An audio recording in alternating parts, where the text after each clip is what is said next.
నిన్న హైదరాబాద్ నగర వ్యాప్తంగా 5,000 మంది పోలీసులు లాడ్జీలలో ఓయూలలో నిఘా పెట్టడం ఆకస్మిక తనిఖీలు చేపట్టడం జరిగింది. ఏంటి వింటానికి ఆశ్చర్యంగా ఉంది కదా?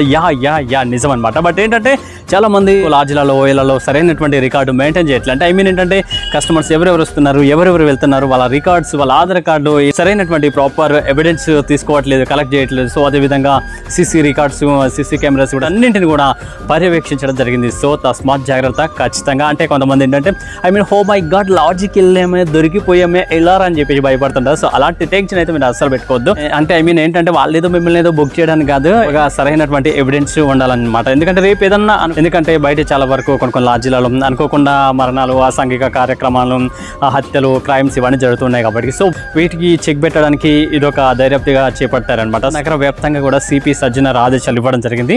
చాలా అంటే చాలా వరకు ఆకస్మిక రైడ్ జరిగిందనమాట. సో అంతేకాకుండా అదే అనుకుంటున్నారా, అయ్య బాబోయ్, ఒకవైపు వచ్చేసి 500 మంది పోలీసులతో 113 స్పా సెంటర్లపై దాడి చేయడం జరిగింది. ఎస్ అంటే చూడండి, కొన్ని ఇక మీకు తెలుసు కదా, ఇక చాలా వరకు స్పా సెంటర్లు అంటే అయ్యే ఉంటుంది కదా. సో అందుకే అలాంటి వాళ్ళకి చెక్ పెట్టడానికి సీరియస్ గా ఈ యొక్క ఆపరేషన్ చేపట్టడం జరిగింది అనమాట. అయితే దగ్గర 113 స్పా సెంటర్లలో 46 స్పా సెంటర్లను సీజ్ చేయడం అంటే ఏంటంటే కేసులు పెట్టడం జరిగింది. యాక్చువల్ కూడా క్రిమినల్ కేసులు కూడా నమోదయ్యాయి అనమాట.